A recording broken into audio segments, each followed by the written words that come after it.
Alright folks, it's the WC here with the BET Awards review, State of the Hip Hop Union address video. It's an annual video for me, and this video is done to basically give people the perspective on, the whole hip hop genre overall, music overall from the black perspective. I want to first say this before I go into this. You know what I'm saying? I serve as like one of the people, like on the YouTube realm, one of the many people on the YouTube realm that gives you a perspective that is not the popular perspective. So if you expected for me to tell y'all something that y'all already know, this ain't the video for you. Alright, it's just not. Alright. And there's a reason why I got Chance the Rapper up there on the screen. But I want to give you guys a BET Awards review. They had Leslie Jones as the host. I'm going to tell you like this. Leslie Jones doesn't bother me as much as she bothers other people. You understand what I'm trying to say? I mean, she bothers me. But she doesn't bother me as much as she does other people. From the perspective of, is she funny? A lot of her stuff is hit or miss. You know what I'm saying? She's one of those type of comedians where her stuff is either hitting you hard and you really think it's funny, or it's just missing you. So, I didn't really mind her as a host. The show's not really about the host anyway. It's about the performers and the awards or what have you. And the flow of the show was okay. The performances on the show was okay. Like, there was nothing that just kind of blows you back. A lot of these artists is like, you have to see these artists in person. So whenever like Bruno Mars came up here to the MGM, right outside of DC, the new one that they built like maybe 2 years ago, 1 year ago, 2 years ago. The guy knows how to put it on the performance, but when you see it on the BET Awards, it's not all that crunk. All right, I'm just gonna be real. That's the perspective. And then Future came out there, and I know there's a lot of Future Vandross fans out there. He came out there, and I was like, I don't know what the hell going on. But that's just an example of the performances on the show. And then of course you got DJ Khaled on stage. You know what I'm saying, doing whatever he does. But the show, like, on a scale of 1 to 10, it was about maybe a 7. You know what I'm saying? And that's not good. On a Sunday night where there's really nothing, sports wise that's going up against it. It was a UFC fight night, but that just kind of came and went quick. If you want me to be real with you. So, this BET Awards, I expect for the ratings to be pretty high. So there's really nothing in the way of them, of having high ratings, unless you're like a Walking Dead fan or something. And by the way, I didn't record that. By the way, I don't know why. But getting back to the show, you had New Edition, you had Escape come back. You had, like I said, you had Mary J and the rest of them. It was okay. It's one of those things where you have to see in person. You can't watch it on TV and be enamored by the performances. Okay, let me get to the State of the Hip Hop Union address. That's basically the meat and potatoes of this video. You know what I'm saying? The BET Awards is, it's basically based off of what's happened over the last 6 months. It's like a strong collaboration of what's gone on over the last 6 months. So anything that's been hot on the radio, at least a little bit, was performed at this show for the most part.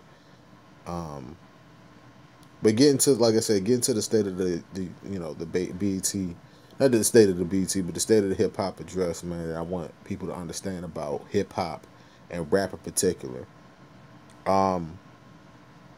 Just a couple years ago, I asked a question in a similar video about the staying power of these artists. And you see Chance the Rapper on the screen. A couple years ago, you didn't see Chance the Rapper. You know what I'm saying? He was young guy, only 24 years old. He brought that up during his speech that he was 24 years old, and they giving this guy a humanitarian award at 24. I don't have a problem with that. But my problem is that the music, you know what I'm saying, for a long, long time now, has perpetuated stereotypes, you know what I'm saying, about the black community. And like, if you're not black and you watching this video, this video is kind of like for you almost, so you can understand that the culture and the music, you know what I'm saying, are false depictions of what the black community is. And it's like, when you see guys like Chance the Rapper, and that, like I said, I'm gonna keep it real. People might take this as an attack on Chance the Rapper, but if you understand what I'm saying, you understand what I'm saying. If you don't get it, then you just don't get it. Okay, the perpetuation of the music. All right, you know, through the community and the kids. The kids listen to the music more than they listen to their own parents. The kids are more influenced by the music than they are their own teachers or their coaches, grandfathers, pastors, whatever you can deem as influential in the community. That's what these kids, you know what I'm saying, look to as guidance. This is what it is, okay? And it's been this way for a long time now. All right, it's been this way going back as far as I know, probably the 70s. All right, so this is nothing new. And you'd be like, why is it that way? Why is it that way? How come, you know, the black children look at these rappers like they're superheroes? And it's a flaw in the black community. So when you have, you know, a Chance the Rapper put on this pedestal, it gives you, it's almost like a false prophet almost. It's almost like it's giving you, you know, a false hope of belief, a false hope of, you know, optimism. Because a Chance the Rapper in his situation, he is one out of maybe 3 million. All right. 1 out of 3 million black children going to beat Chance the Rapper. All right. And, you know, I brought up the millions because he's actually given, like he said, he pledged $1 million to education. You know what I'm saying? And I admire that he would give at such of a young age a large portion of what he gives. But when you watch TV, you see the Kit Kat bar commercials. I mean, that's probably, a meal is probably nothing for him to give at this point, as long as he's able to keep up this momentum. But the state of hip hop doesn't allow rappers like Chance the Rapper to stay on top for maybe 5, maybe 6 years from now. You understand what I'm trying to say? The staying power of the music is weak, and the impact that the music has on, you know, the youth is still strong, but the staying power and the message in the music is weak. You understand what I'm trying to say? When was the last time a rapper with an influential message in his music, besides Talib Kweli, with I forgot what it was. I think it was "Get By" or something. "Get By" was an influential song, was it? No, probably not. I don't think it was. It was another song, but I can't think about it. It's a picture perfect song that everybody was rocking to. That was the last time that an influential song was actually the theme song of hip hop. You know what I'm saying? And now you got mumble rap as the theme song of hip hop over hot beats, garbage over hot beats. And it's like, okay, I understand. People want to smoke their weed, get high, and do their thing, and the music is there for entertainment. But like I just said, if you're listening to what I'm saying, you understand where my perspective is when it comes to the state of hip hop and hip hop culture. The music is raising these children. The music raised me for the most part. You understand what I'm trying to say? I was smart enough to break away from it and be like, look, I'd rather listen to Al Green. I'd rather listen to Luther. I'd rather listen to Marvin. I'd rather put on some Aretha, some, you know, maybe listen to some Tina Turner from time to time, maybe a little bit of Whitney Houston or something. You understand what I'm trying to say? I was, I was an oddball, so I skipped over the stuff that I was listening to at the time, the stuff that wasn't getting me nowhere, and I went to the older stuff, the R&B, the soul music, and the soul music is the music that raised me, not the hip hop music. You understand what I'm trying to say? And I think that, like, and I hate to go here, but I think that Chance the Rapper said something about crime during his humanitarian speech, and the music at this point not only encourages violence, it encourages disrespect of our women, it encourages reckless behavior to get money. You understand what I'm trying to say? That's what the music is. And what the problem is that, you know, these rappers don't send out any type of, you know what I'm saying? And it's it's hard to say that Chance ain't doing it. You understand what I'm trying to say? But these rappers, they don't tell these children that the stuff that they rapping about ain't real. They don't tell them these stories, man, about how this stuff is not real. You understand what I'm trying to say? And if they do, it's not broadcast by the mainstream media. All right, it's not put on Fun Street for everybody to see it. If it does exist, it's almost like it's an urban myth. So hip hop culture, you know what I'm saying, has transformed into, over the last maybe 15 to 20 years, a disrespectful culture to women, a money grabbing, a money hungry, you know what I'm saying, industry or promotion, and just disrespect of the people that look just like you. That's basically what it is. And it's like, when you see the BET Awards, it's like it's all good to see all the stars and the black stars come together. But when they go home, man, what are they going to do about the communities, the failing communities, man? These schools out here is straight garbage, man.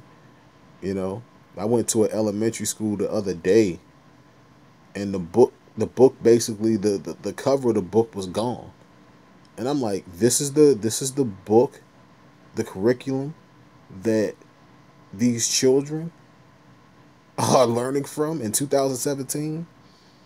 I mean, like, the real issues in the black community is being ignored. You understand what I'm trying to say? And I don't want to blame it on hip hop culture, but it's like, when the hell will rappers like Chance the Rapper, or a Jay-Z? I know Jay-Z coming out with a new album. When they gonna release a whole album about just defeating your enemies, man? Not necessarily your enemies, like the people that look like you. Defeating your demons. You understand what I'm trying to say? Defeating the things that stop you from getting to where you want to get to. And the main and most of those demons are the people that you can't even see. You understand what I'm trying to say? And it's like, when are they going to release an album that's not about trapping or smacking somebody at the club or showing up in the lobby, dreadhead niggas in the lobby? Come on, man. Like, let's be real here. You know what I'm saying? This guy got a humanitarian award, and he put out one of the worst albums of 2017. All right, no, 16. All right, I mean, like I said, if you want to call it what it is, all right, hip hop, the hip hop culture is in shambles from left to right, and it is not making the community any better. All right, it's just not. The schools are getting worse, the communities are getting worse, the violence is getting higher, and it's like all these people get into, you know, um, uh, a big ballroom in LA to celebrate black music, hip hop culture, but nobody's saying anything about the damage that the music does to the community. Nobody's saying anything about it. Like, of course, everybody love New Edition. Everybody love to listen to some old school R&B. But that music is not influencing our community. This was the state of the hip hop address. I know it was a long video, but the overall gist that I want people to understand is that the message of the music is getting worse. the rappers are getting worse. The beats are getting hot. I mean, the beats have been hot, but the rappers are getting worse. The message is getting worse. And it's like you got the BET Awards rewarding nonsense. They're rewarding endangerment of communities. Like I said, there's a lot of these actors, there's a lot of these rappers that do a lot of stuff in their communities. Stuff doesn't get broadcast.